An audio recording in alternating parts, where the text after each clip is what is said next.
he lives with them. We have a nurse to take care of my grandfather. Recently, an incident occurred.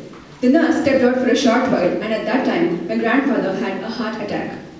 Such situations are common in millions of homes and hospitals around the world, where the patients do not have someone to take care of them all the time. Studies by the World Health Organization also show the same. Thanks to technology, we have wearable devices which can monitor the patient's vital parameters like the blood pressure, heart rate, and temperature. But these devices need to be in contact with the patient. This could be cumbersome. What if the patient does not want to wear it, or he may forget to wear it? Is it still possible to have a complementary system to monitor the patient even at such times? Yes, we have non-contact based monitoring systems. For example, the smart cameras. These intelligent cameras are not just image capturing and streaming devices, but they process the images and extract meaningful information from them. This can be used to monitor and alert. Researchers from around the world are looking in this field, and we have techniques for fall detection, monitoring the sleep, breathing, etc.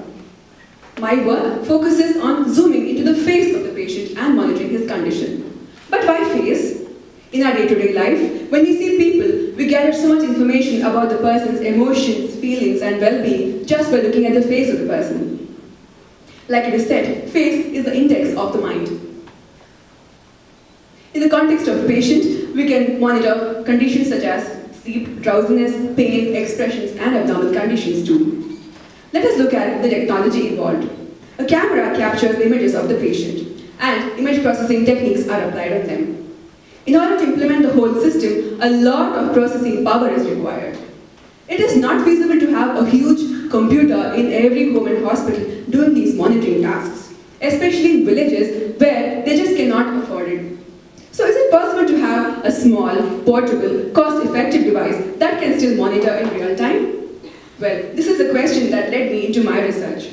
And the challenge that I am trying to tackle is to develop simple yet efficient techniques that need lesser resources which are suitable for a portable device. So far, I have developed techniques for monitoring the sleep behavior of a patient by extracting information from the facial features. I have also evaluated them on image datasets. This research has a promising future. We hope to see a cost-effective and intelligent pair of eyes in every home and hospital, monitoring the old ones and the patients. So, while you're here listening to my talk, I can assure you that your loved ones are being looked after back at home. Thank you.